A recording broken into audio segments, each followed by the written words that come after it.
Okay, welcome everybody.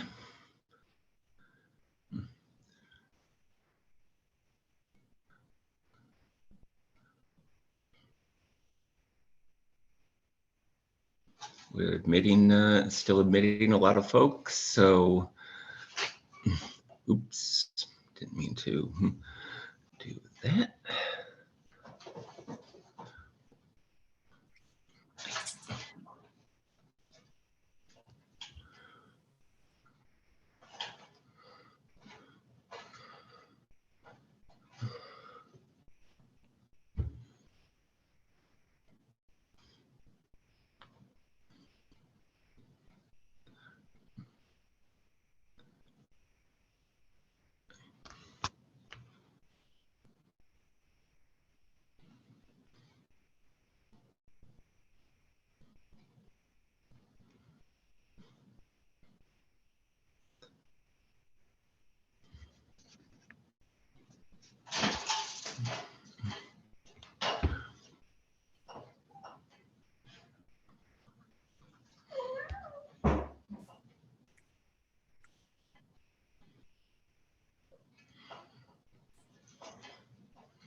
Okay, welcome. We're still letting folks in.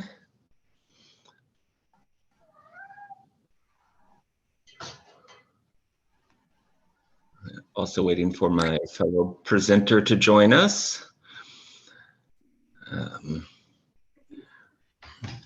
Please mute your mic once you join. I can't do mute all.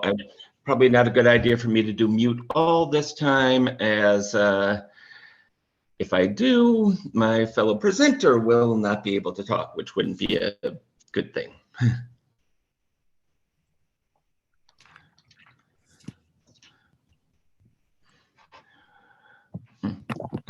Hi. Hi. Okay, still got more coming in.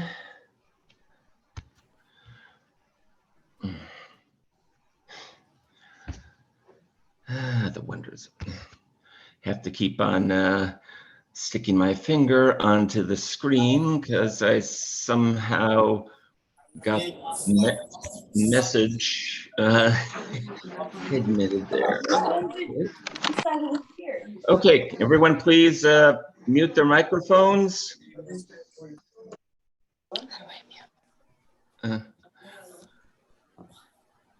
Okay.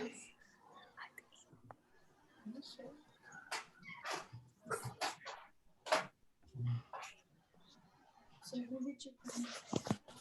Oh no, until like 1:30. So when did this people get here? At 2. Okay.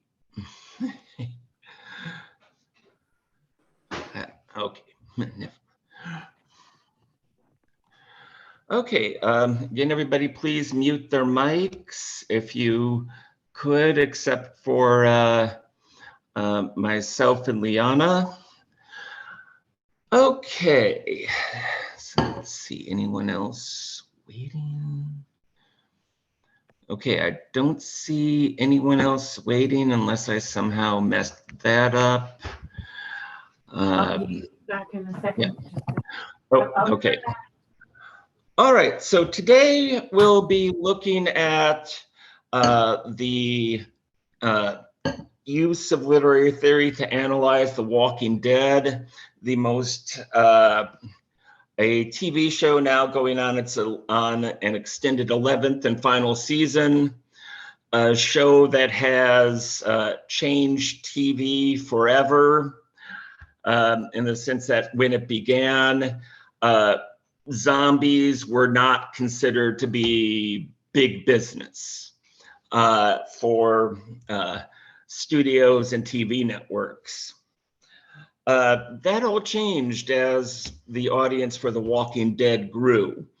And it's had some ups and downs in recent years, but even though the original show is leaving the air, the Walking Dead universe will in fact continue forward with series like Fear the Walking Dead, limited series like The Walking Dead Beyond, anthology series, Tales of the Walking Dead, a Daryl and Carol show, perhaps a Negan offshoot show. And whenever the Andrew Lincoln, the Rick and Michonne movies are finally made, as those are still in the hopper, but we'll put most of our concentration on the original show, and we'll mention some events of in Fear the Walking Dead and Walking Dead World Beyond. Okay, so let's see. Liana, you want to have the first crack at it? Sure. Trying to see how. Can I, if I share my screen, you can see my PowerPoint, because I just have a few ideas on it. Not really a huge presentation there. I'll just talk based on that. But I'll share the screen. Is that okay? Yeah, go ahead. Everybody else should hopefully be able to see it. I'll keep it on gallery view on my end. As you disable the share screen, can you enable it? Let's see. Post disabled it. Screen window.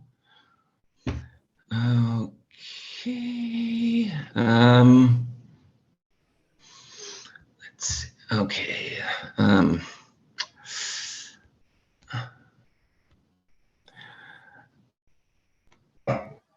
Let's see. Maybe I need to get out of the gallery view. Okay.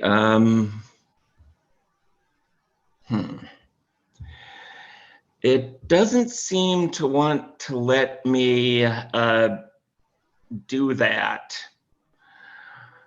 Let's see, share system audio.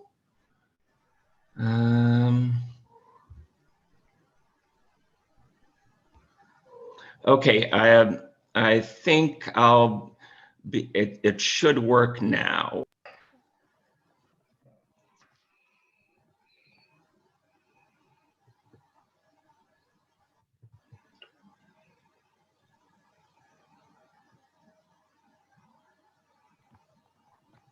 Can you hear me though? Can you hear me? Can anybody hear me? Yes, we can hear you. Yes. Okay, because it says that my microphone is muted. So I don't know why. Okay. Oh, okay. So it's still your screen, David. I don't know how to make, it still says that I can't share my screen. Screen sharing. For my, Yeah. Hold on. If I just, okay, can you put my screen on right now and see if I have your screen on right now on my end. Can you see the presentation?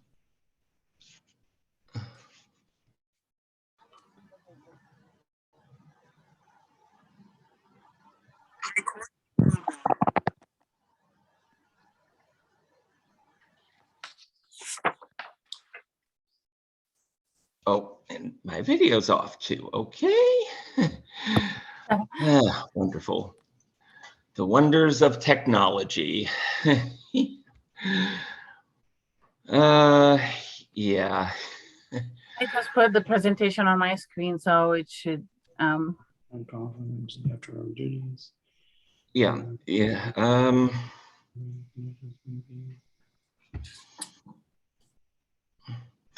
Yeah, I'm not sure I'm going to be able to get this to work from my end. It seems the Zoom doesn't want to cooperate with it.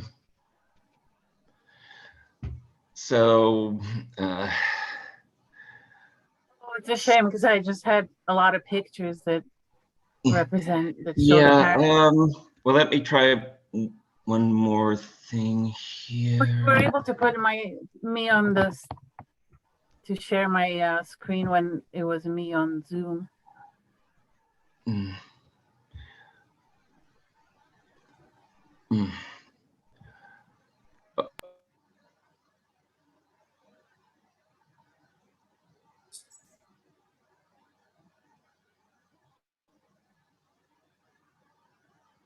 Worked before.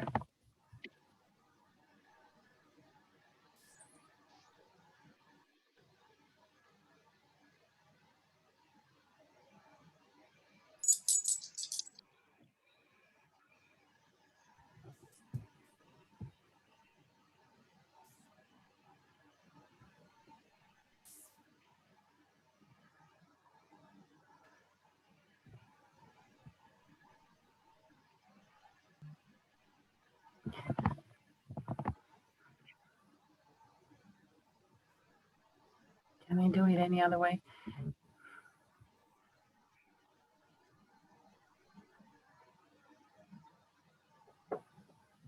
I mean, I can just talk without the pictures, but would you like me to send you the PowerPoint and you can share it on your screen? Yeah. Okay. David, I'll email you. Um, the PowerPoint. I honestly, I wouldn't know how to run the PowerPoint, so probably the best idea is just to go ahead and present it. I'm not familiar enough with the program to do it. I apologize, but No, I saved it also as a PDF, so, or I can, it's saved as a PDF, so you just open the PDF. I'm not sure how to work it. I'm sorry. I know the basics of how to do the meeting, but not to do like a PowerPoint or PDF. Well, you can just open it and put it on your screen, I guess. It's not. Okay, I can try. I can just try. open what I send you and put it on the screen. Like, see if it works. Okay. Okay, go ahead. Try it that way. Okay, hold on. Oh, oh. Because it's not that hard to just open it. Okay. Let me go into my email again. Okay. Okay. I'm opening a second window. I assume this is going to my South Texas account. It's a little slow, but I'm sending it to you right now. Okay.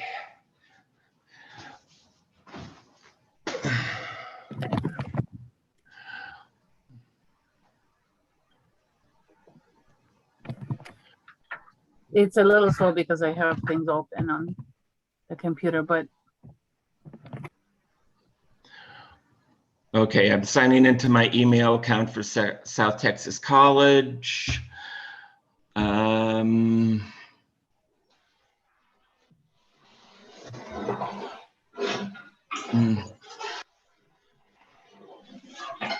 It's not. Did you send it to my South Texas College account? Well, right now I'm trying to attach the. Oh, okay, hold on. No, I didn't send it yet. So. Oh, okay. Sorry, folks. This is. Okay. This always works so well on TV. You know, everything's always smooth on the TV shows, but then in reality, probably like the reality of what would happen if we were actually confronted by a zombie apocalypse. It would be a royal mess. Yeah. Okay, I did. Okay. Okay, okay, there we go. Let's see, PDF. Download. Okay, open. Okay. Let's see. Okay. Share screen. Where the bloody heck is it?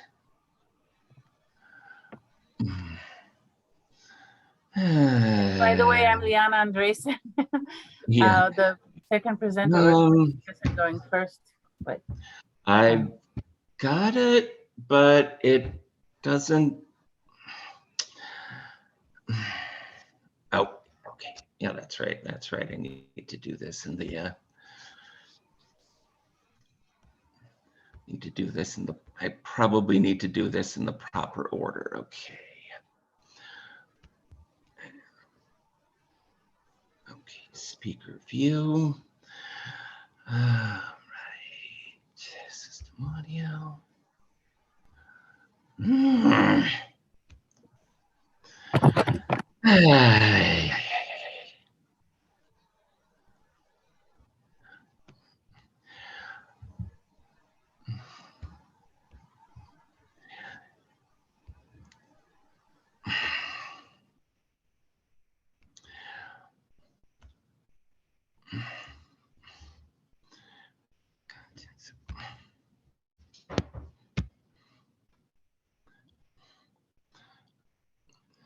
Ay, man, I can't believe that. what's the problem with it?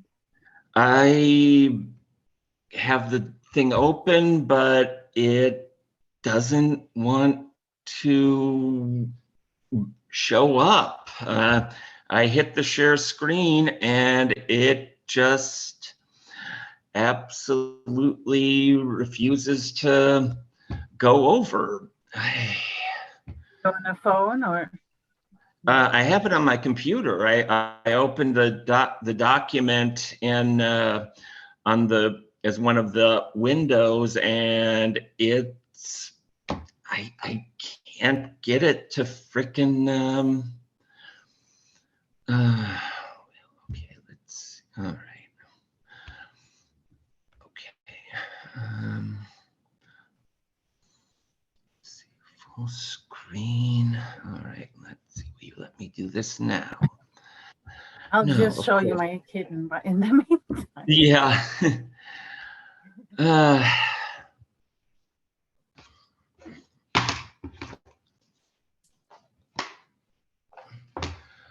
Okay, this is going to be an imperfect system, but it's probably the best I can do at this point.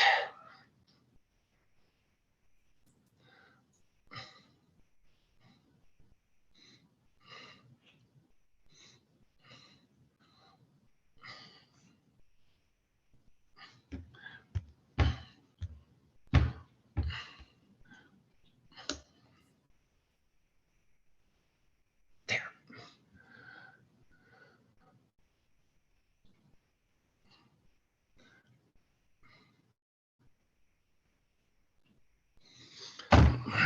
Open your goddamn thing.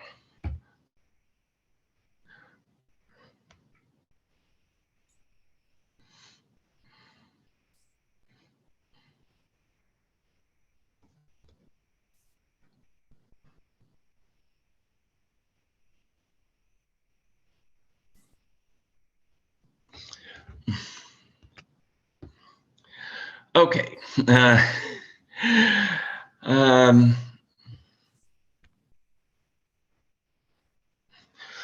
all right, this is the probably the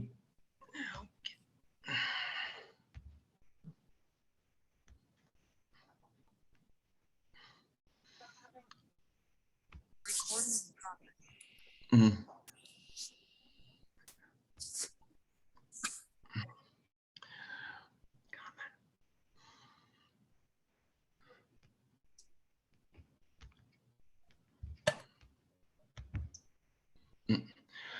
Okay.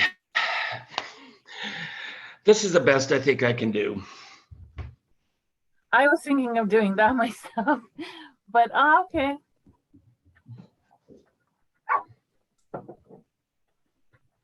Okay, there we go. Desperate times require desperate measures. So I'll just start and then can you scroll down out there with maybe with Okay, your just let me know when you want me to scroll down. Okay. So I have the same screen on my end, and yeah, this is just the title, so you can scroll down already to what I'm going to talk about is The Walking Dead through the lens of feminism and psychoanalysis. So there are two theories that we use for literature. Can you move it a little? Okay. Okay. Well, God, I feel but, ridiculous. I'm just going to explain one thing before I start. We use, feminism, psychoanalysis. They're very popular among. Can somebody has a mic on? Can you mute it?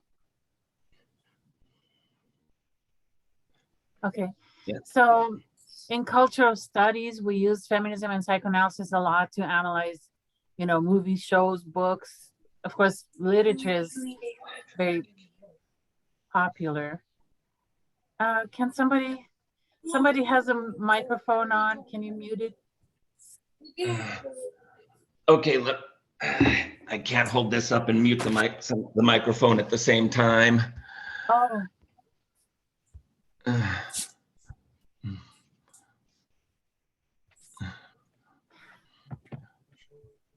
so I am just pretending. I used to go to a popular culture conference, and I used to write papers just like this using feminism to analyze Star Trek or, things like that. So this is, if I were to write a paper about The Walking Dead, this is the kind of, these are the kinds of things that I would put in it. So going to the first slide that you have in your hand.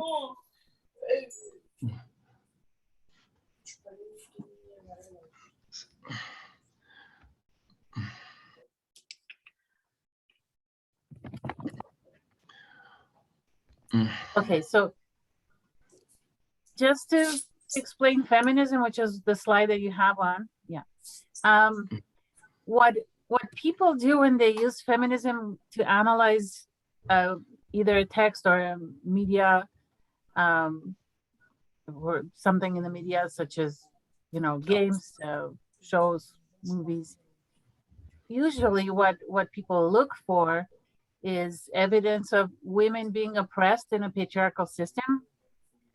So this is how people analyze old literature, things like that, like Victorian novels or things that show how society oppressed women at that particular time. So this is one approach of feminism. Or they look for women who break out of that oppression. So they look for strong characters. So basically, feminism analyzes both weak and strong characters. Characters would be damsels in distress. If you think of Hamlet, Ophelia, who can't live, she basically crumbles and dies when the men in her life leave her or disappear from her life. So weak characters, feminism analyzes them to see why they are in that position in that society, or strong characters who become heroes either against that society or in a society that has changed and they are allowed to be that. So I put here just a picture of the actresses that are most prominent in Walking Dead. You can change the slide. So in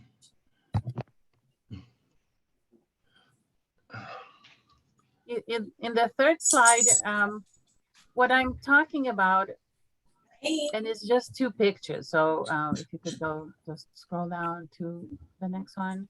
Okay. At the beginning of the show, no, that's too far. No. Sorry, the one above it. Yeah, what I'm saying at the beginning of the show shows us as we are or as we were when the show started. Kind of still a patriarchal society. Men still are expected to save the day. So at the beginning, we see Rick and his wife, and this is and Lori is his wife, and you can see that there are two men in her life. Basically, people think that Rick is dead, and she starts having a romance with his best friend, Shane. Shane. He is well, because they think that he's dead.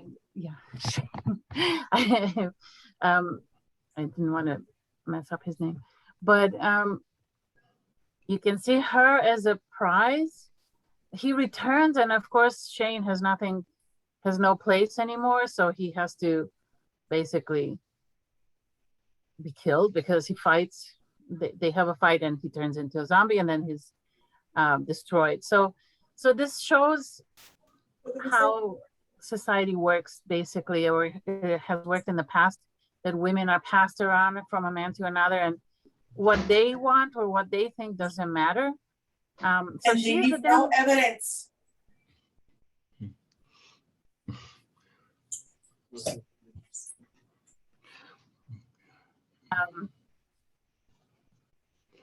I'll just continue.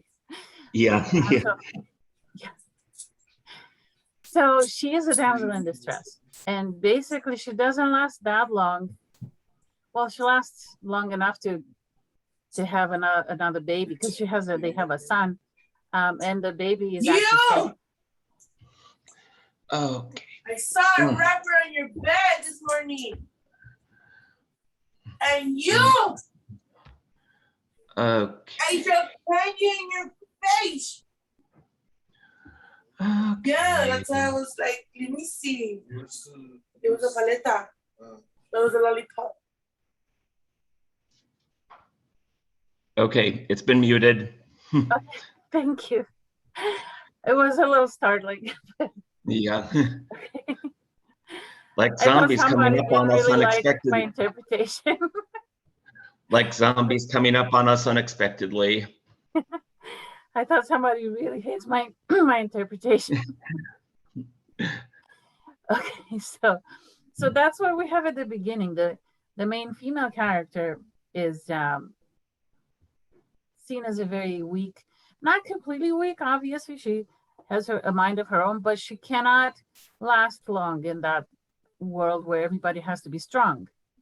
And that's the thing, that once people start dying, only the strong ones remain, because that's what happens, what we expect would happen during an apocalypse, that only the people who have enough strength to go on will go on. So the women who are left are survivors, and so are the men. So now we have a more equal world where everybody has found ways in which to dominate or to basically to survive. So the women on the right side of the screen are the survivors. Of course, they don't all survive to the very end, because, for example, Beth in the very last on the right, she dies at some point. But in any case, these are the survivor characters. Some of them. There are many.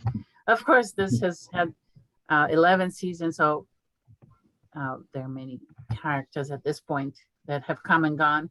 You can go to the next slide. So here I have just what a feminist would analyze. A lot of the, I guess you don't have to keep the screen. This has all the kind of the characters and who they are. You can start going down to the pictures, because I'll just read the text. They don't need to try to read that. So I'll just go, the next one. I'll just go quickly over a couple, so you can just keep that for now.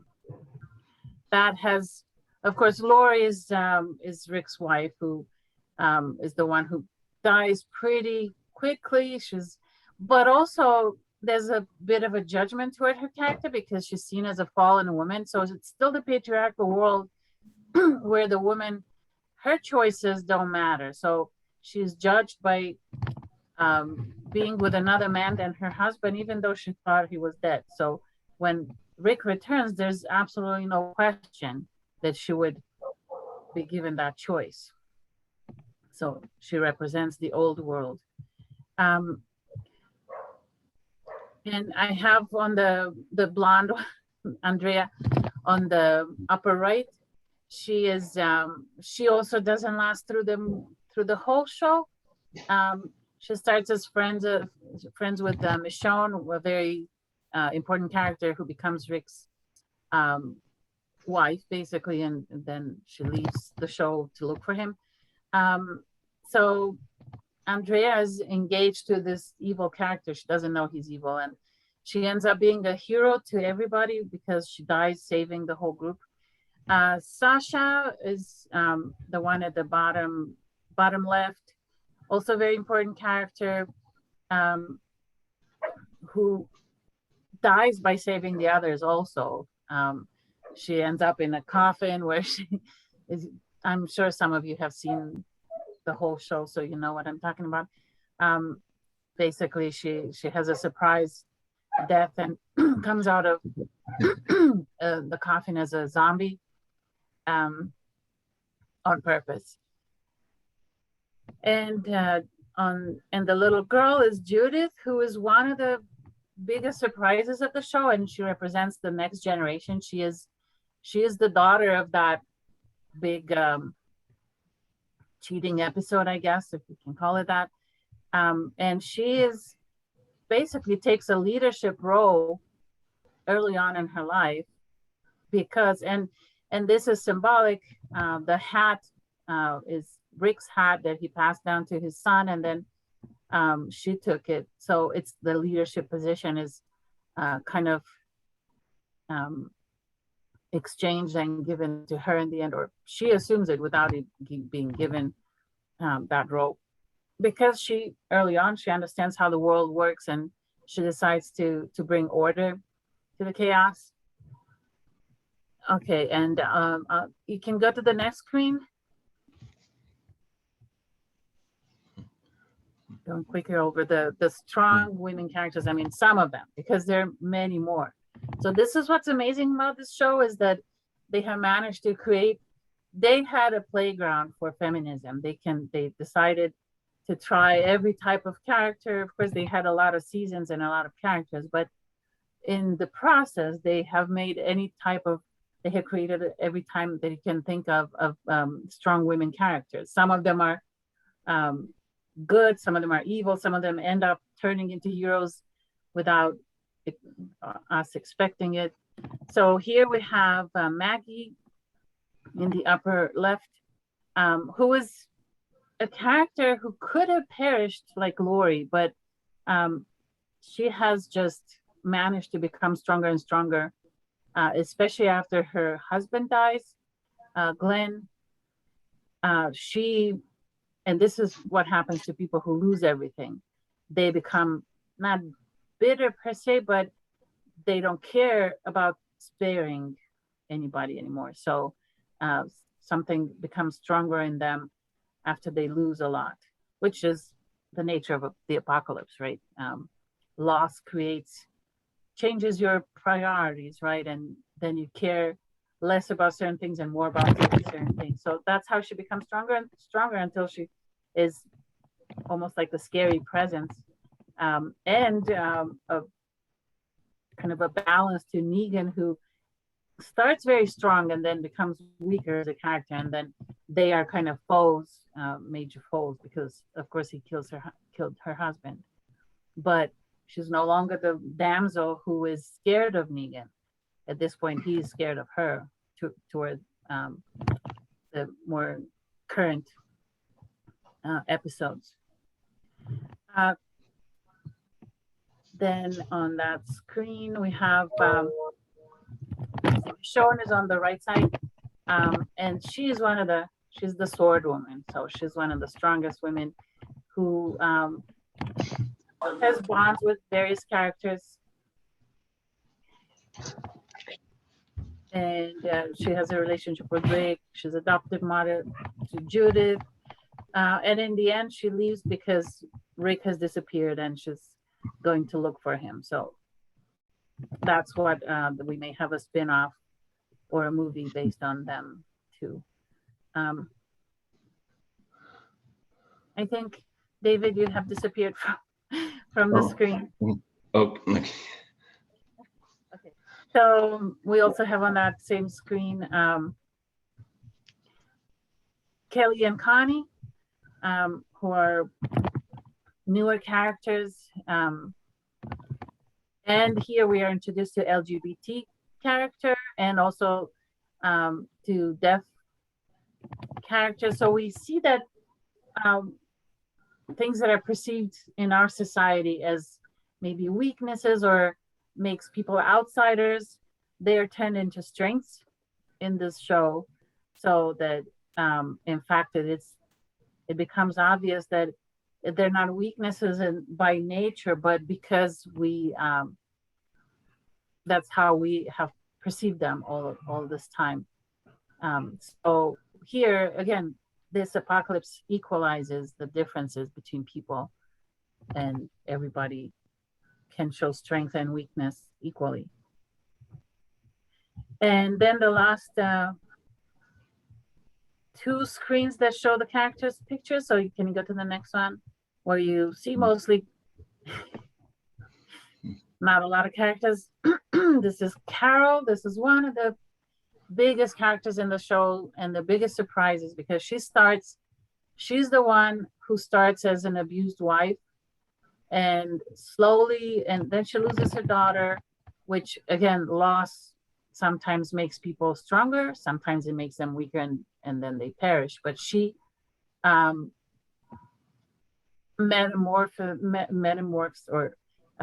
into this completely strong, almost like a mother figure to the whole show. She becomes one of the strongest characters in the show. For some time, she wanders away from the group, and then she returns. Somehow she finds in that solitude more strength and more self-determination. And so she's one of the most admirable, but also most maybe, I don't want to say scary, but we many times we of course won't agree with her choices. She makes questionable choices, but everybody does, because this is what it takes to survive. So the judgment, if there's judgment, of course you have to apply it to everybody, because at this point everybody has killed not just zombies but each other. When you have to, when you're given the choice between your own life and somebody else's, or to save somebody you have to kill somebody else.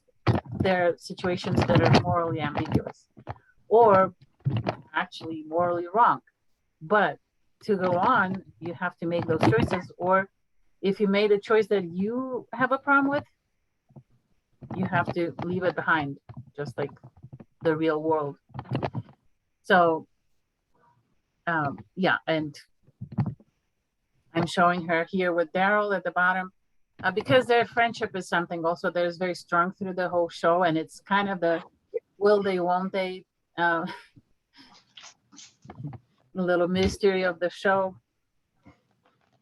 So anyway, you can go to the next screen, which is, you did. Okay, so that's, no, stay there.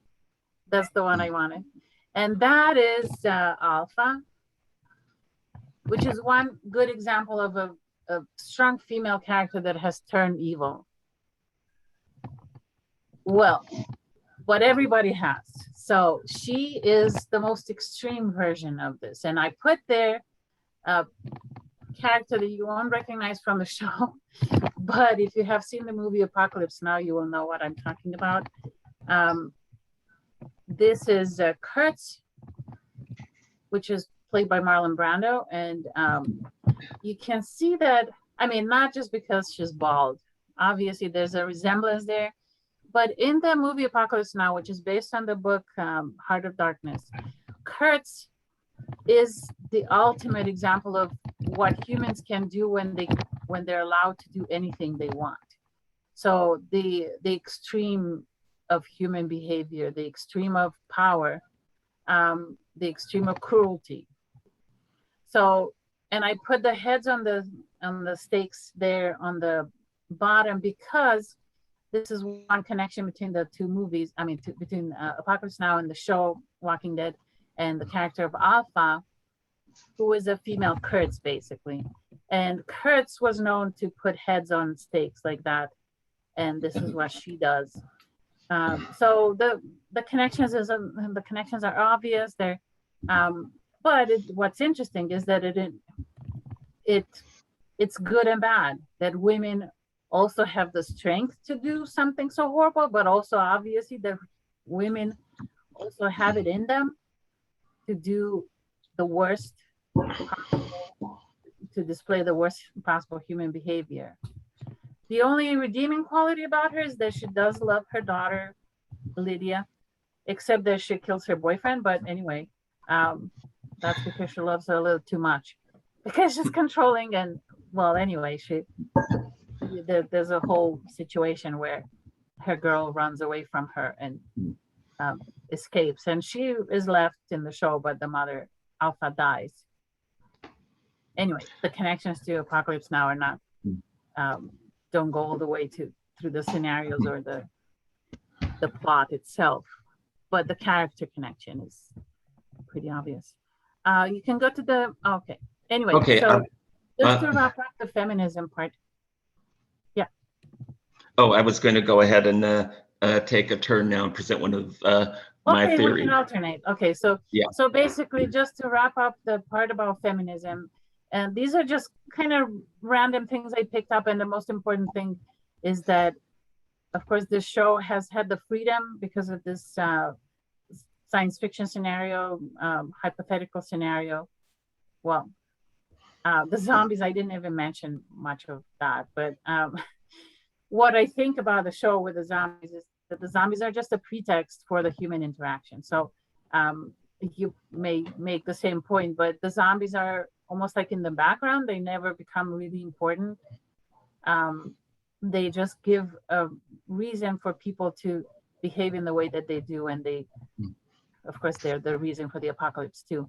But yeah, I'll give you the floor. I'll come back when I talk about the psychoanalysis, but this is a kind of a feminist overview. Of course, more could be said. Building on the discussion of the female characters, they're one of the greatest aspects in terms of a psychoanalytic point of view too, because you see this characters of the females can be very strong, but they're not strong all the time. Let's take, for example, Carol, who I personally call the ninja of the zombie apocalypse. She has an amazing set of skills that she develops from starting out as an abused housewife to one of the most kick-ass characters that exists. And of course, this is extremely different than what was in the comic book. In the comic book, Carol never kind of gets out of her victim level. She ultimately ends up killing herself. But Melissa McBride was so good in this role that they kept her alive and expanded her role greatly, making her one of the big centerpiece characters of the Walking Dead, who's able to do things that others are not, basically. Carol is the one that can step up and take care of business. So for example, when they're in the prison at the third season, after the death of Sophia, is when she kind of really starts to become this strong character, where she's in charge of teaching the kids. And while the parents are there, she looks like she's going to do a normal lesson on spelling or something. And as soon as everybody leaves, she goes, "Are they gone?" And then puts the material under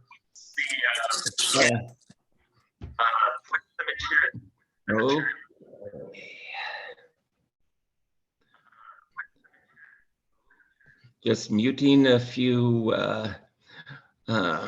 folks before I continue. Okay, and so once everybody's gotten out of the room, Carol closes the book and then pulls out a chest full of weapons and starts teaching the kids how to defend themselves. Because she's made that transition where she realizes that she doesn't want to happen to anybody else what happens to Sophia. And she kind of becomes really a badass character who's able to do things or is willing to do things that the others don't. So for example, when the prison falls, one of the great episodes, both in terms of her strength as a character, but also showing her psychological depth, is in the Grove, where her and Tyrese ended up with two sisters who have this, one of the other things I'll talk about is reader/viewer response, which is, readers can view or viewers can view things in different ways. But you can also see that within the story of The Walking Dead. And that's perhaps best embodied by these two sisters who have diametrically and bizarre ideas of what the zombies are and how to function in this world, and they're unyielding and they won't change. One won't kill humans because she believes that that's a bad thing. The other one doesn't want to kill zombies because she considers them alive somehow. And neither response to viewing the zombie apocalypse like that will enable you to live long. There's such extreme points of view, and Carol tries to shake them out of it. Also keep in mind that with Carol and Tyrese is Judith, Rick's daughter, who they grabbed and got out of the prison as it was falling.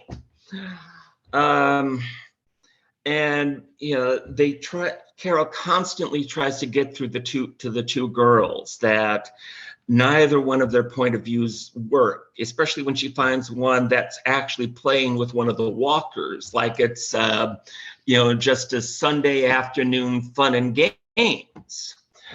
But the horror really sets in when she and Tyrese come out or come back from a mission and find that the older girl has killed her sister and is waiting for her to come back from the dead. The older girl just went absolutely nuts. And Carol is faced with an impossible choice.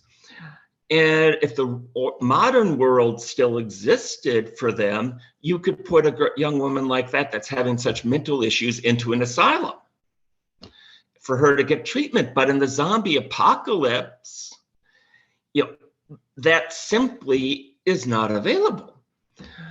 And, they think about going off in different directions so one can keep an eye on her, and they realize that's not viable either. They're carrying a baby.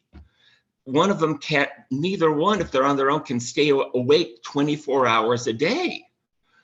It's just impossible. So Carol makes a hard decision. She takes the older girl out, tells her to kneel down and tells her to look at the flowers. And then with tears in her eyes, Carol shoots her in the back of the head. She was willing to do what no one else would have done, realizing that given the environment, she had no choice. The girl had already tried to harm Judith once. And if you say, oh, she'll never do it again, you could come back one day and Judith is dead. So again, Carol is the one who's able to do that. But what we don't see, of course, is that all of this is having a huge psychological effect on Carol. She hides it so well. She separates from the group and goes in and kicks ass in Terminus. She rescues everybody.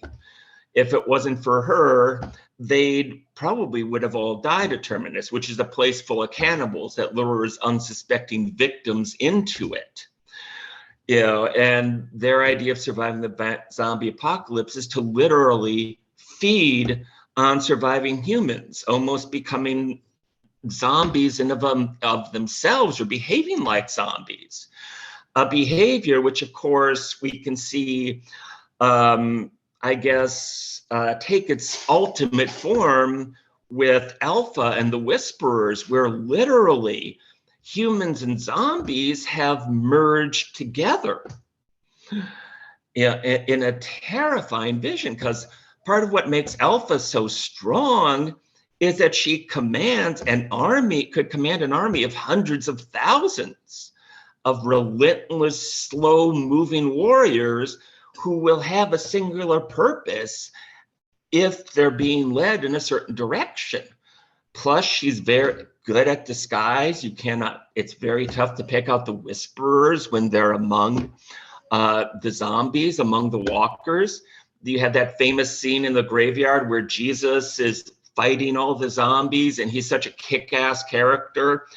And then, you know, he's swinging at one of them, and the guy suddenly ducks, and he's looking shocked because, you know, what the hell is this? A zombie who ducked? And before he can effectively respond, they stab him and kill him.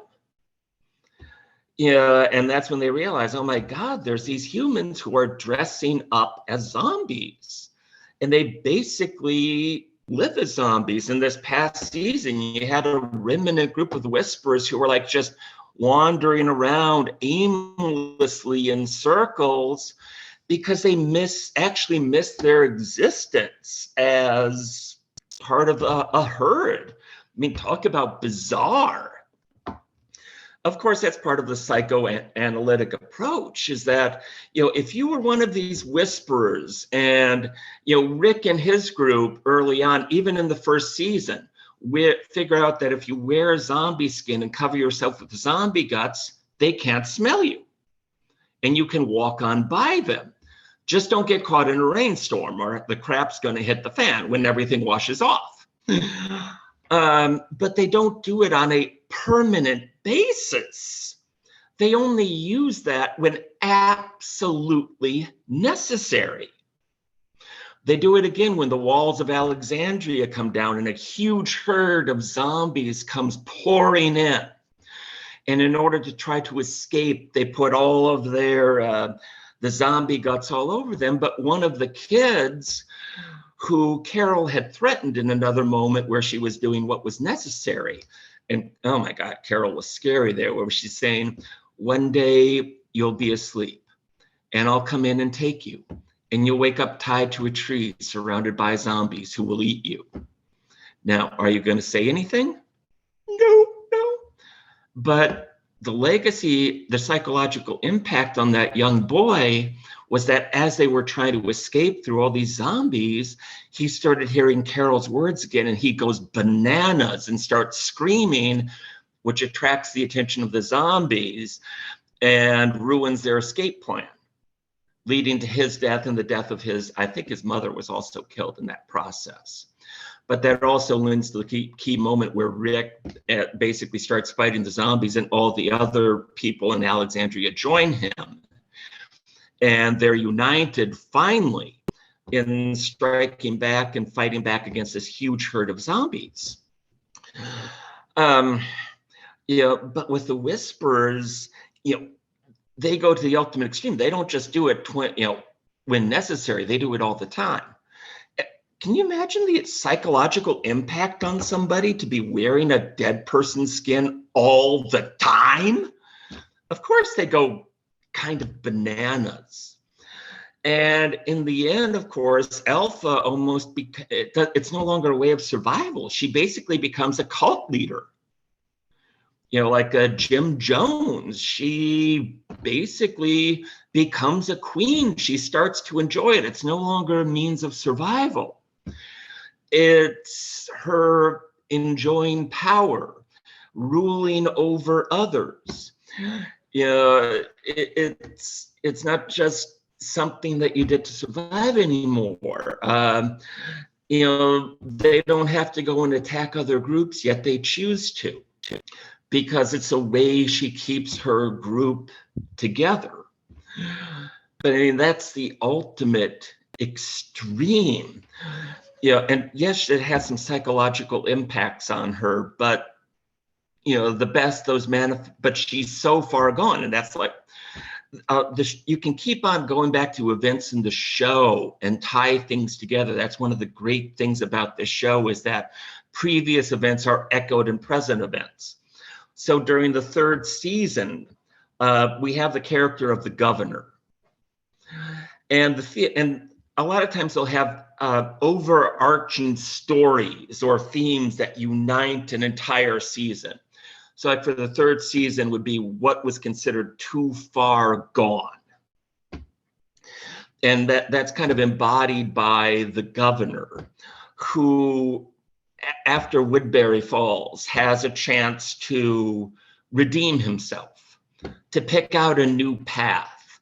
He has a new group of survivors. He could have learned from things, but it turns out he's too far gone. He can't turn back from what he was. And the same thing with Alpha. By the time she can let Lydia go, her daughter, but she can't turn away from the path that she's on herself. She either loves it or she just can't break away from it. And of course, that ultimately leads to her death. Okay, this is a long way to get back to Carol, but Alpha is the one who has an impact, but she doesn't feel it or doesn't deal with it. Carol, however, as time goes by, she's able to hold off these psychological issues for a long time because she's focusing on survival. However, when she gets to Alexandria and the kingdom, where she falls and when she becomes romantically involved with Ezekiel, it all catches up to her. She's able to relax probably for the first time in years of trying to survive, and everything that she's done catches up to her. And she has to kind of go off on her own and deal with what happened to her. Ultimately, she's able to, or she tries to depart the world, not literally. She kind of tries to go to create order for this world by being by herself. Because I think in part she also feels at that point that she shouldn't be with anybody else because of all the horrible things that she's done. She never loses her conscience. She always, even no matter how bad the thing she does is, she always maintains that inner morality, some vestige of it. And that's what makes her part so strong, is that she does show weakness, but she's able to recover. And when the time comes up to fight again, she's able to do it. She's the one that comes up with a plan that leads to Alpha's destruction. And only somebody like Carol could have come up with it. She frees Negan and sends him off to join the Whisperers. No one else would have done that. But Carol does. She'll make a deal with the devil to do what was necessary, especially because her foster son, the boy Henry, that was Lydia's boyfriend, and she had come to think of him as her son, that his head was one of the ones on the pikes.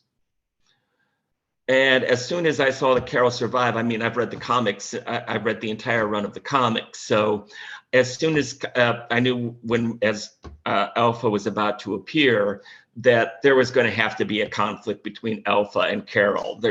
You cannot have two female characters so strong and not have them come into some kind of conflict.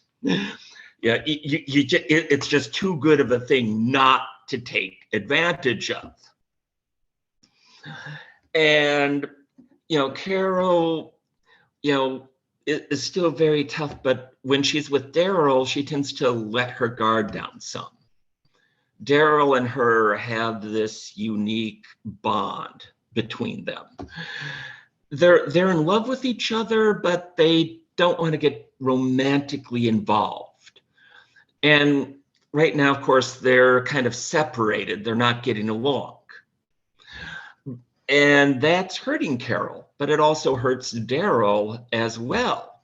And he's another one of those characters that really has become the embodiment of the show. Daryl as a character doesn't exist in the comics.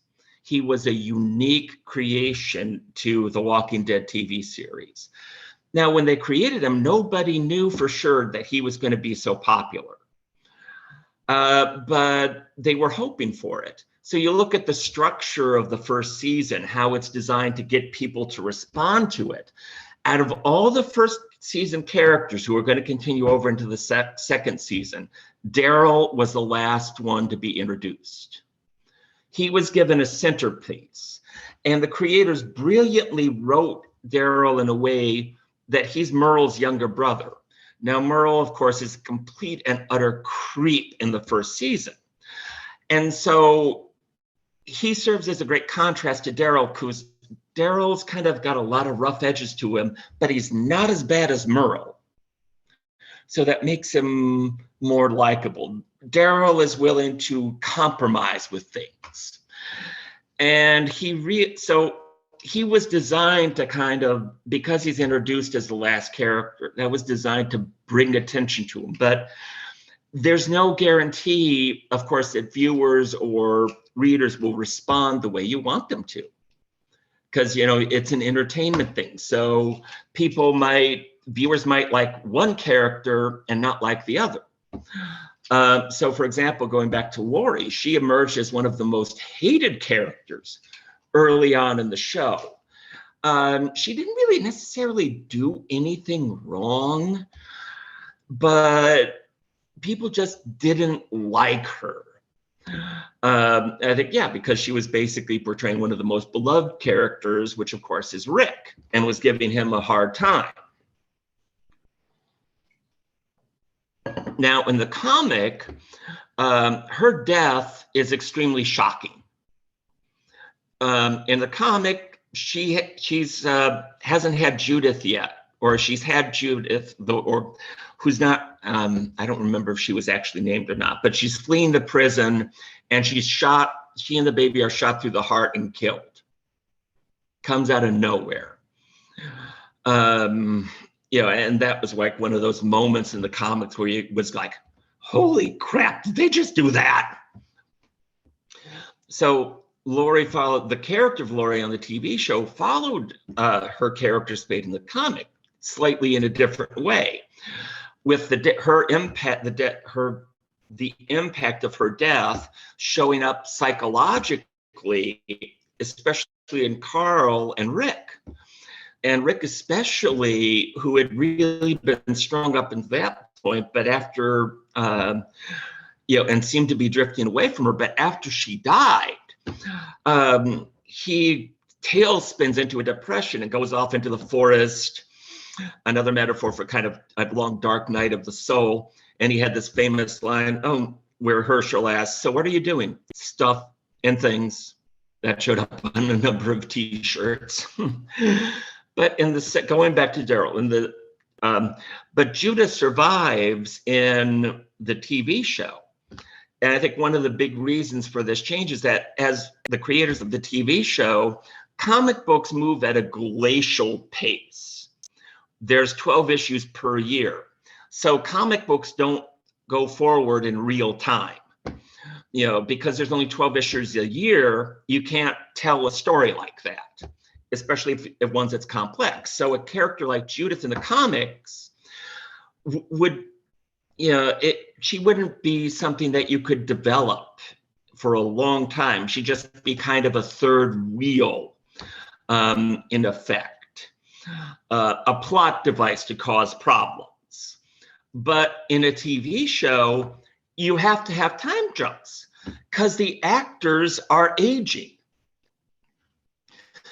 I mean, you look at the actor who played Carl, he starts out the first season, he's this little sprout, and then suddenly by the time he leaves, it's like somebody watered him and he's growing like crazy. And so that, they ultimately had to write him off. In the comic book, he's still alive. In the TV show, they ended up killing him off.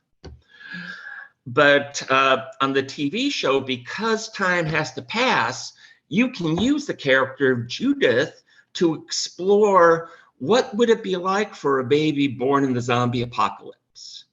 How would they view the world if they had no memory of what the old world was like?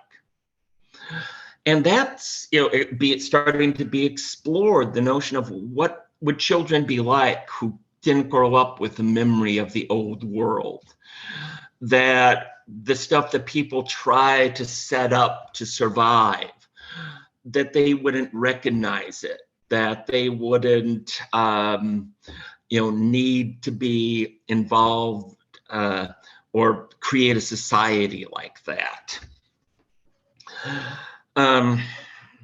Okay, so going back to Daryl. I knew that he was starting to move as a fan favorite character because in the second season, when they're at Herschel's farm, he had a necklace of zombie ears that he wore. But, so he comes across as kind of this crazed, way out there person. But at the same time, after everybody else has given up searching for Sophia, we see Daryl going out constantly every day looking for Sophia until she comes out of the barn as a zombie. And that's what really creates this bond between Carol and Daryl, is that he's the one that kept on looking, that kept on trying. And that bond grows stronger and stronger as they go along. And Daryl moves from this guy that's just incredibly disagreeable and difficult to get along with to one of the most dependable, one of the strongest, one of the best characters you could have beside you. It's easy to say when Daryl cries, the audience cries with him. Because people, and they're not kidding, when there's t-shirts that say, if Daryl dies, we riot, I think that might have actually happened. Daryl takes a dog, and what does he name the dog? Dog. Really stretched for a name there, didn't he? Put a lot of thought into that one. But, he didn't have to take the dog. He does, and he goes out of his way to protect the dog. Long after everybody else has given up searching for any sign of Rick, Daryl is searching after like 5 years. He's still going out to try to find him. And I love that moment before they get to Terminus, where Daryl and Rick have just been through hell and fought up another group of crazy ass survivors. And they're both beat up, and Rick looks over and says, "You're my brother." In the modern world, somebody like Rick and Daryl probably never would have been friends. But in the world of the zombie apocalypse, they become fast friends, even brothers. They might argue and fight in the occasion before Rick disappears, but Daryl's still fiercely loyal to him and to protecting his children.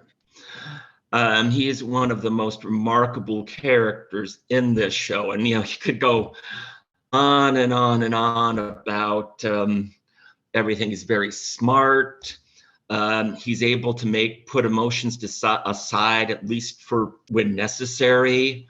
Like, he can work with Negan. He doesn't have to like him, but he can work with Negan. Even Negan, when you look at him from a psychoanalytic approach and from a viewer response and reader response, Negan is a very important character. Negan, the name is like part of negation. Negan is the mere opposite of Rick. He's what Rick could have become if things had just gone a little differently and maybe Rick had a different personality. Negan wasn't always the nicest of guys, but he wasn't nearly as bad either. And one of the best episodes of season 10 was an adaptation of the comic book Here's Negan, where Jeffrey Dean Morgan and his real life wife played the character of Negan, and his wife, who Lucille, who's the name of the baseball bat. And it is a very tragic and very powerful episode. And we see Negan really as he's not a great person. He sleeps around on his wife. He betrays her, but he also genuinely loves her. And again, you have that parallel to Rick. except in the form of Negan. Rick never betrayed his wife, but Negan does. But that's because Negan is the negative image of Rick. And we see in that episode how Negan became this baseball bat wielding lunatic. His idea of Rick's idea of survival is eventually everybody working together to try to survive and rebuild society, where Negan's idea kind of goes back to the idea of the patriarchy, where there's a strong man in charge. That strong man is in the form of Negan himself. And he uses brutal tactics, like the guy from Apocalypse Now, to keep control of his leadership, cowing new threats by killing one of their number. And the first time he was introduced, both in the comic and in the TV show, in fact, in the TV show, it's worse. In the comic, he only kills Glenn. In the TV show, he kills Abraham and Glenn. And the level of hatred is doubled for him. It was shocking in the comic, and viewers and readers, appropriately as Robert Kirkman wanted, hated him. But on the TV show, oh, it was even worse. In fact, it probably backfired them in a way, because after the Negan episode is when the audience share started to go down for it. Oh, I remember my wife watched that episode, and oh, she was so pissed off. Oh, she did not want to watch the episode anymore. She was so mad. She was crying. Oh, she was pissed. And I was trying to explain to her, look, it's part of the story. It had to happen. You have to have Negan kill somebody beloved in order to get further the story. But she didn't want, she was reacting to it emotionally, where I, who had read the comic, was responding more as somebody who's looking at like an English professor, who was able to distance their emotions because I knew it was coming. And that didn't mean it didn't affect me emotionally, but I knew it was coming already, having read the comics and knowing that this had to happen as part of the storyline. Now, she eventually started watching the show again, but it shows the different responses that people can take to it. Because, having read the comic, I know a lot of the major events that were going to happen. So to a degree that lessened their impact, because I knew that eventually they were going to come. But now that they've been so divergently separated, there's much more room for surprise. Like I said, I could really talk about The Walking Dead literally for hours on end. It's obviously, it's one of my favorite shows. And I literally know it backwards, forwards. I don't remember all the characters all the time, but I really love this show with a passion and could talk about it till we could have this last from 10 to 8 p.m. tonight, and I could still be going on The Walking Dead. I mean, it's a remarkable show, and I know I need to limit myself because I could just go on and on and on and on and on. So, but let's talk about one other school of literary theory that I think, along with viewer response, shows up. Both postmodernism and structuralism. Postmodernism is kind of a rejection of everything that is modern, that what's modern is fading away. And that's quite literal in the zombie apocalypse. And one of the things that you see with viewer response and psychoanalytics from within the show is that you see people trying to find meaning in what happened, or they try to recreate the modern. Various societies try to recreate the modern world and try to bring structure to the zombie apocalypse. But any attempt to kind of restore the modern world to what it was is doomed to failure, because the modern world as it is can never exist again. There's been too much damage done. And when people become monsters, trying to keep a structure and restore the modern is doomed to failure unless they are able to change. And we see that in all the different groups we encounter. They try to bring structure to the zombie apocalypse.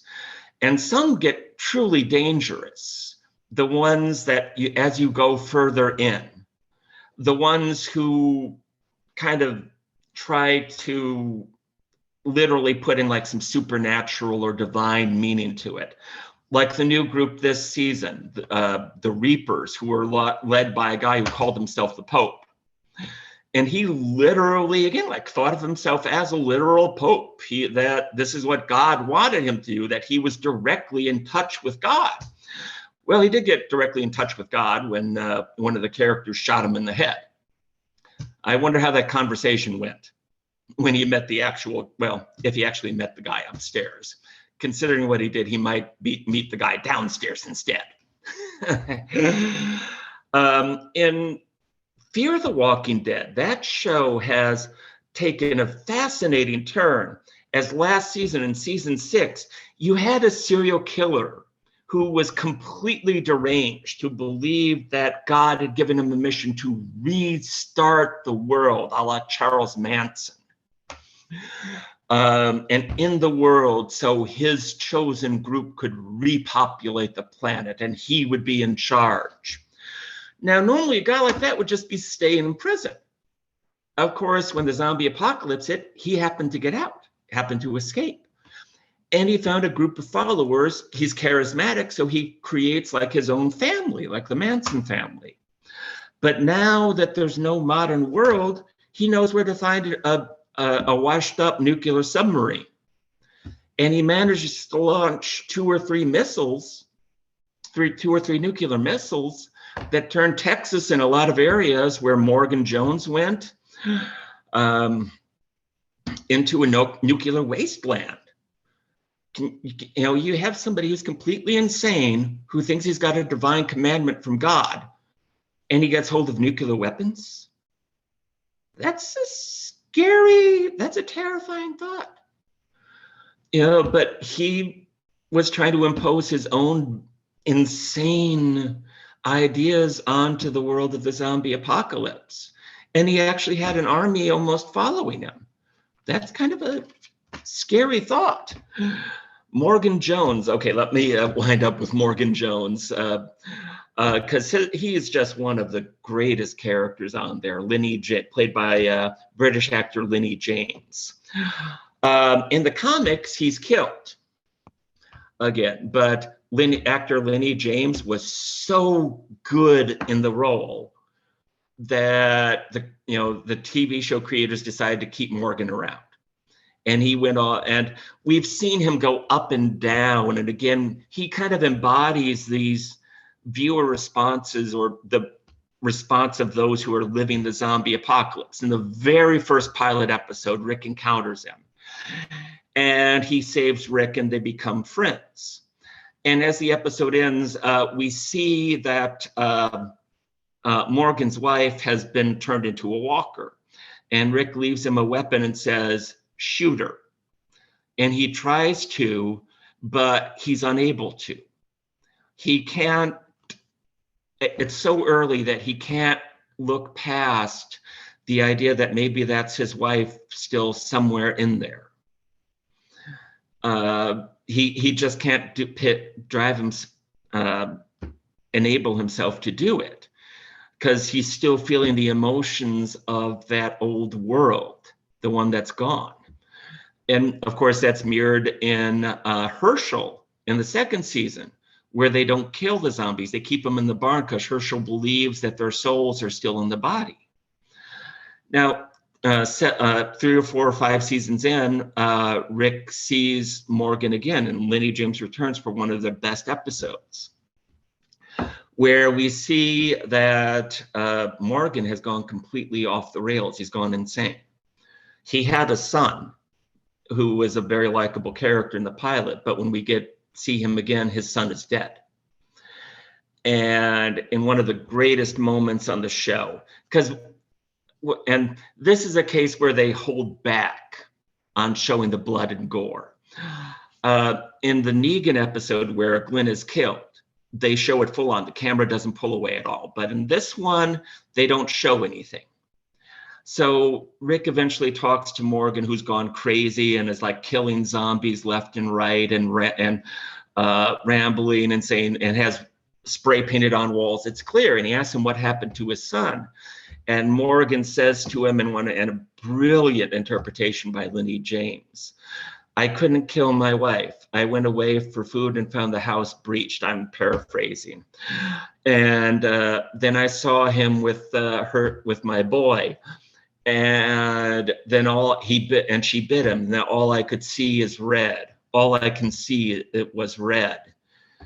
And that episode, that moment where he describes that, you don't need to see it. You didn't need to see it reenacted. The way he describes it is much more powerful because you can hear the emotion in his voice.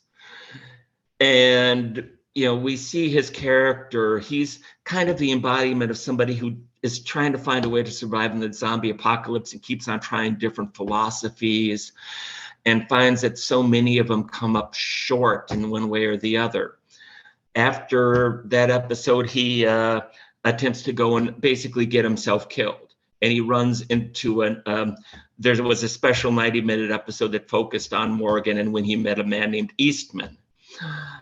And that's where he got this philosophy of all life matters. All life is precious. He would kill the zombies, but he wouldn't kill another human because there was always hope for redemption or change, because Eastman was able to change Morgan's point of view.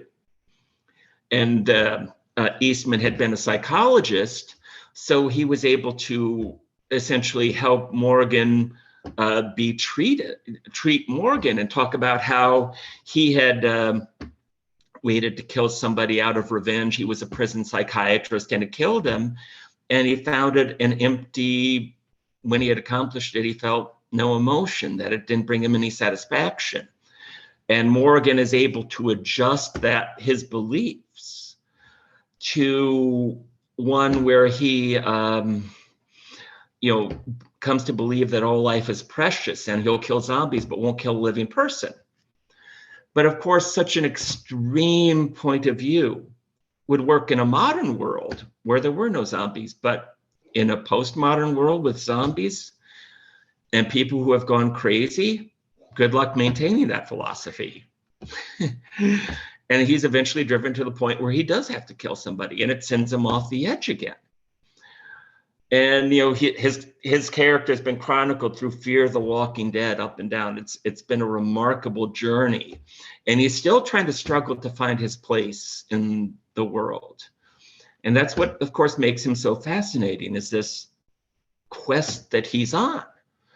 And he's a likable character, and we want him to succeed. But we'll always wonder what comes next for him. Okay, I think I went a little bit further than I planned to, but Liana, you want to pick up and finish off the presentation, so to speak? Okay, you want to put back I have the psychoanalysis in the second half of I don't know if you can see very well, but at least you'll have a little bit of an idea what I'm talking about if you see the picture. So, okay, so I put there a couple pictures of Freud with some quotes because my psychoanalytical interpretation is based on Freud's psychoanalysis, which is very popular in literary analysis. So that's why I put him there. And I put two quotes from him. One is, civilization began the first time an angry person cast a word instead of a rock. So what he's saying here is that words civilize us. And if you think about it, the zombies have no language. So they bring us back to an uncivilized state. So basically the whole show is about losing our civilized status and trying to get it back. The second quote is, out of our vulnerabilities will come our strengths. So this basically is what happens to a lot of characters in the show. many times the ones that do survive are the ones that turn their weaknesses into strengths because there's no other way to survive. So anyway, that's just to start off the psychoanalysis or interpretation through Freud psychoanalysis. And this, I put here what people usually do when they use psychoanalysis, Freudian psychoanalysis, they either talk about the differences between the ego, the superego, and the id. So if you're familiar with Freud, Freud said that our self is split into three, basically. Ego is the one that everybody sees as our social self. The id is what lies underneath the surface, which is our hidden instincts, our drives, all the things that we suppress because it's not okay to show them to the world because, they may be scary, they may be disturbing. So that's something that he connected to our animal side that we tend to suppress. And then the superego is kind of the voice of authority tells us what's right and wrong. So we internalize that from institutions and family. So this is a very popular theory, the id, ego, and superego. And the other very popular theory is Oedipus complex from Freud. So basically the connection or attraction, he called it attraction, but we tend to use it for different purposes in analysis, between a son and a mother and between a daughter and a father, which is the Electra complex. And he explains it in many ways, but anyway, there's some kind of he says that people want to marry their mother and kill their father because there's the rivalry between the parent and the same-sex parent for the attention of the opposite sex parent. This is not as popular anymore, this theory, because a lot of people don't like all of that kind of pattern that is describing. Anyway, so what also he talks about is how we repress our trauma. If we repress traumas, it comes back. So the more you push it down, the more it comes back in mental illness or in other signs like disturbing behavior. So repression, he says, is not a good thing. But we tend to repress those things that are traumatic. And more from Freud is dream interpretation. People use that for some things like in analyzing symbolism and things like that in literature. And also the term sublimation comes from Freud, which is a way that he says is, it's what he considers a healthy way to address our traumas and our suppressed desires. And instead of turning them into murder, we turn them into a painting. And that's a better way to cope with whatever it is that is bothering us from our repressed self. So these are concepts that are very popular in analysis and psychoanalysis, the use of psychoanalysis in literature or literary analysis. But to use it for this show, it's a lot of fun. I would have a lot of fun writing the paper and going to a conference with it. But so you move to the pictures. Okay, I just wanted to see what you had there. So the zombies, according to Freudian psychoanalysis, you can say the zombies are id. So it's our animalistic side beyond language or before language or after language, because I guess zombies are technically after you're human, you become zombie. But they would represent the id. So the things that, or the lack of civilization, what it brings to us, what it brings us to. It's losing our humanity, basically. It's our fear of losing our humanity. If we have think about in an apocalypse, what would happen? And zombies are just a symbolic representation of that. We would lose order, structure, the voice of the superego, which is authority, and basically moral rules. Zombies have no moral rules. They have no rules. They have no superego. So the zombie would be the extreme version of humanity, according to the id. So what everybody in the show constantly does is to try to regain their humanity, because otherwise they would become the id, pure id. So the way that they do it is many times it turns into a totalitarian society. Like we see examples such as Negan and the governor and Alpha, which I put here on the right side. This is the extreme version of trying to bring back order, which is, of course, Rick and his group. And even after Rick leaves, they are trying to do it the right way. They're still trying to maintain their humanity. Of course, everybody's notion of humanity is different, right? But they are trying to maintain a group morality instead of just total power. That is basically the most selfish version of authority and order, is unrestrained power, which in fact is not a superego. It is still a regression to the id, because the id sometimes is urges us toward greed and toward assimilation of all the things that we desire. So if you don't restrain your desire, and this was what Apocalypse Now and what Heart of Darkness was all about, the idea that all of us have in us the desire for power and for possessing others and all material possessions. And in the case of Heart of Darkness, it was ivory or becoming rich, but also controlling other human beings. So this is really not a superego manifestation, but an id manifestation. So in fact, you think you're the most human by having authority, but in fact, or totalitarian type of authority, but in fact you are like a zombie. You're unrestrained in your desire. Zombies only have the desire to eat, that's all. But we have also other desires. Okay, next slide. So yeah, this is kind of, I'm moving on to the second. Looks like our signal is having some problems. Yeah, looks like is I might need to.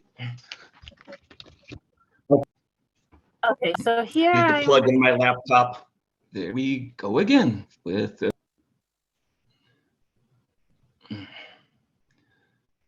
So in terms of Oedipus complex, a lot of characters, Oedipus and Electra complex, a lot of characters can be seen as mother figures, father figures, and then all kinds of tensions come from that. So of course, Carol can be seen as a kind of a mother figure, of course, and her opposite Alpha is a mother figure, but also has replaced the male authority. So because I compared her to Kurtz, so in a way, she is also a father figure. So the killing of Alpha is the killing of the father that the mother has turned into. It's because it's an upside down world. So I think it's very interesting to see how there's a competition between Negan, Carol, and Alpha, which I have in the lower right side corner. That trinity. And in fact, Alpha loses because she is the most selfish one. Even Negan has returned to part of his humanity, but because Alpha thinks she's the strongest, but in fact she's the weakest of the three, because she is entirely selfish. So there is strength in having the others on your side, of course, which is what Negan realizes that he needs in order to survive. So Negan, of course, is almost given up completely on his humanity. And David, you did a good job explaining why, but in the end, he realizes that that's not a way to survive, because they overpower him in the end after a long struggle.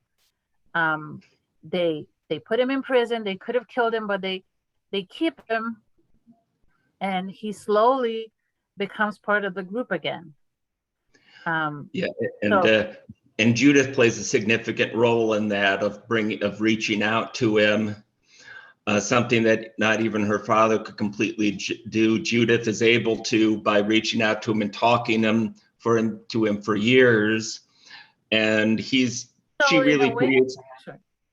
Sorry. Yeah, it creates a strong bond between them. In a way, you could say that the father has been killed, which was Rick, the real father, who wasn't the real father. The real father was Shane.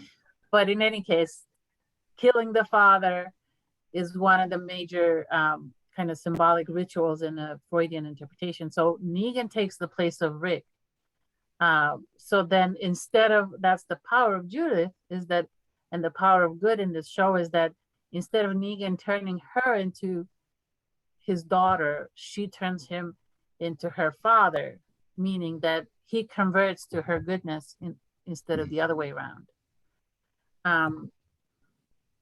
So, well, and I have other pictures here with mother figures and children, mothers and fathers and children. But it's a very interesting dynamic, including that little child that was with Carol and in the end ends up dead because Carol is trying to toughen up the children, but not all of them manage to become tough. The next slide, just to try to be quick. In the next slide, I'm showing zombified characters. So the zombie, as I said, is our ultimate representation of our id, or our fear of the deepest side of us, the hidden side of us, which would be, so here I have Shane and his zombie version. Then of course Glenn, this is kind of it's a painting. It's not exactly the actual, it's not a picture, it's a painting. And then Alpha is a zombie. This is basically, the whole show is based on our fear of ourselves. We are afraid of what we could be, what we are afraid of what we could become if we allow ourselves to lose something that is important, which part of what makes us human. If you don't have the balance, Freud would say that if you don't balance the id, the ego, and the superego, and you focus on one instead of three, or on two instead of three, then a problem, a trauma, a mental issue will come up. This is represented here by the zombie in this show. The problem with losing part of the holy trinity of humanity, let's say, the unholy, the psychoanalytical trinity, id, ego, superego. And in terms of dream interpretations, you can go to the next slide. I'm just playing with these ideas because I was just thinking, what would I write a paper on if I were to use psychoanalysis for this show? So all these ideas came up. I'm not elaborating much on either, but it's just fun to think of how you would develop this interpretation. So dream interpretation, of course, you could consider the whole show to be a dream, meaning that it's our deepest fear that is represented. I mean, dreams, according to Freud, dreams show us what we're repressing, show us what we're desiring, show us what we're afraid of. And this whole show is like a dream, a representation of our fears, right?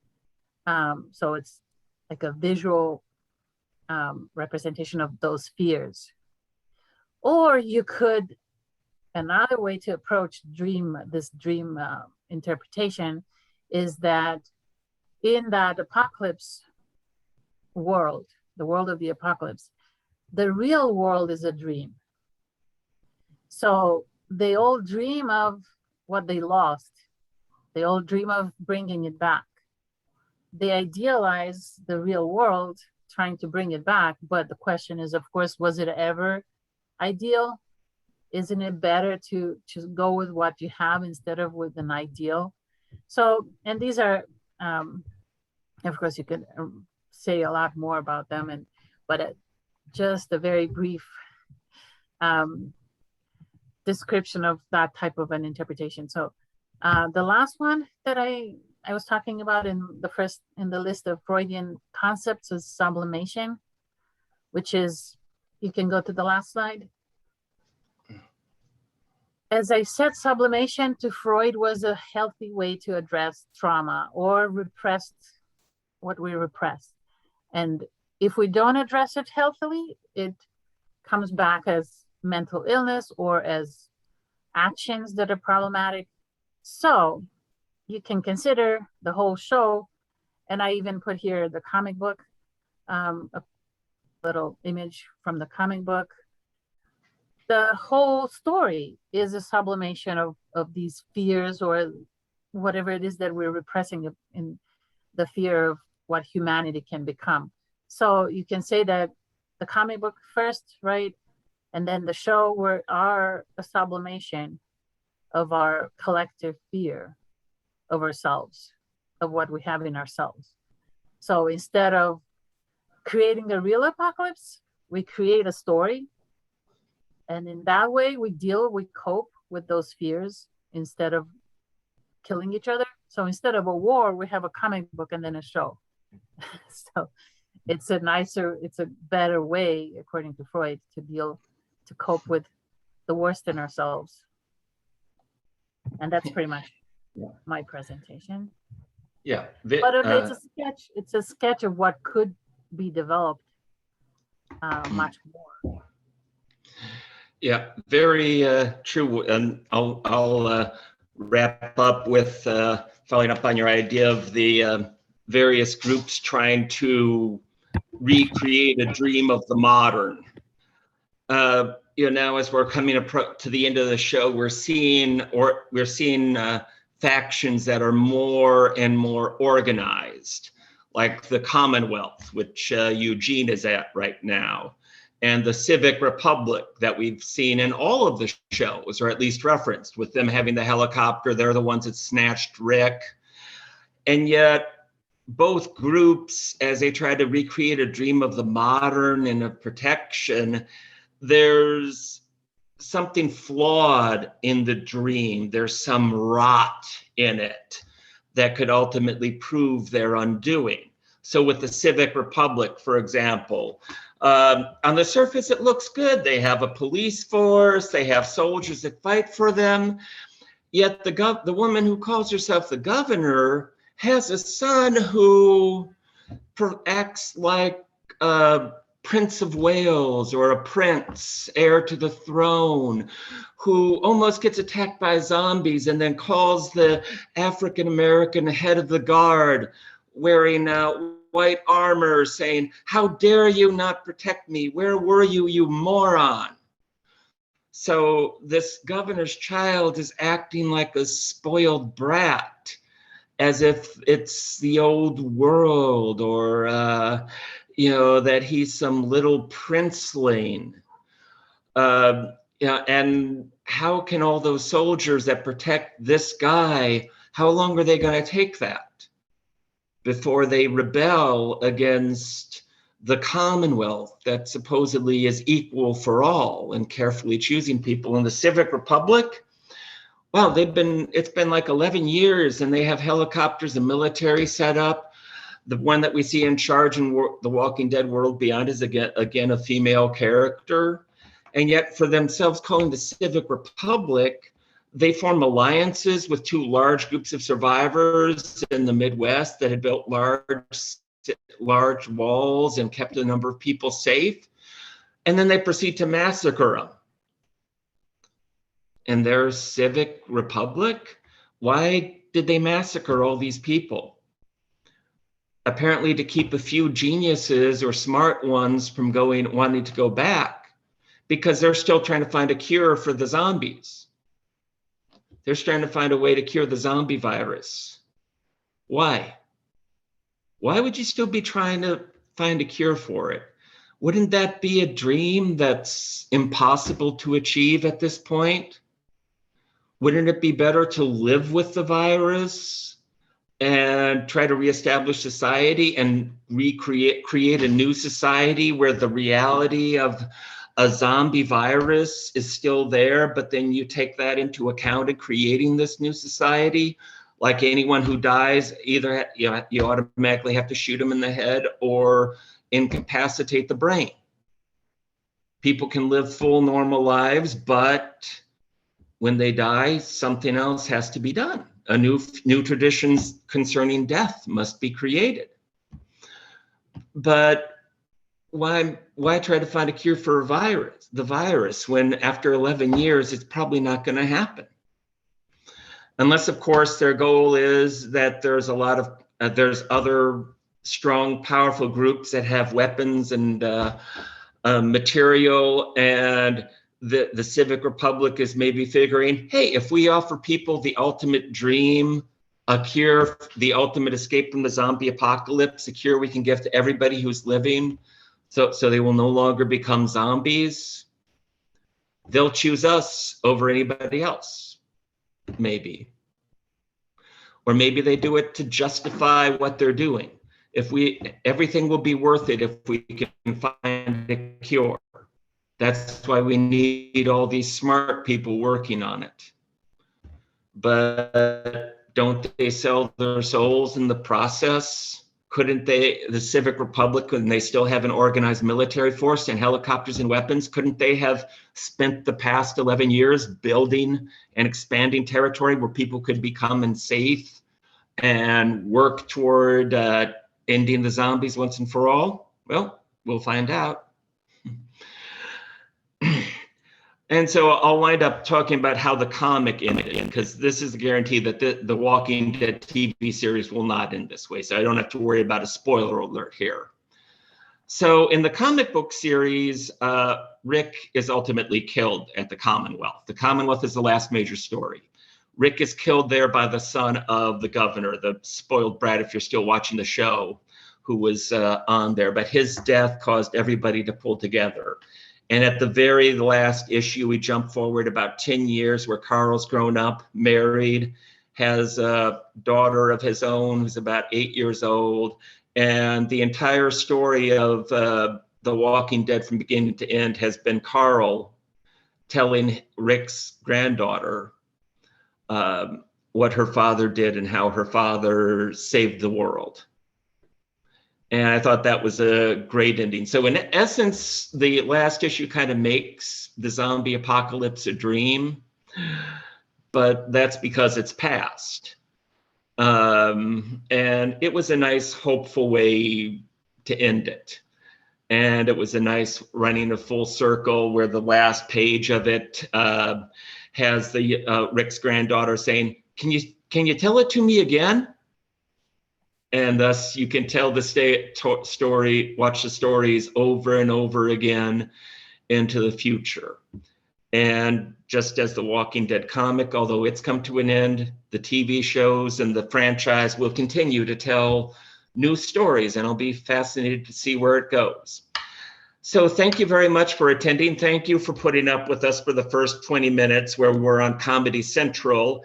As your technically inept hosts, tried desperately to figure out probably something that you guys could have done in about 5 minutes.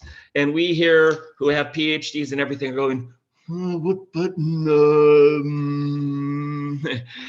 Yeah, because we might know our literary theories and so forth, but when it comes to computers, we're back in the Stone Age, ooga booga. Ugh. If I had a club, I'd swing it around. But of course, I don't think cavemen would have had glasses or a Walking Dead t-shirt on. So thank you for putting up with our Comedy Central routine. It was not intended, by the way, to be a cat where all you have to do is jump and lay down on something. Cats don't have to worry about working computers. They just play pests and get fed and take naps. To be a cat. So thank you very much for joining us.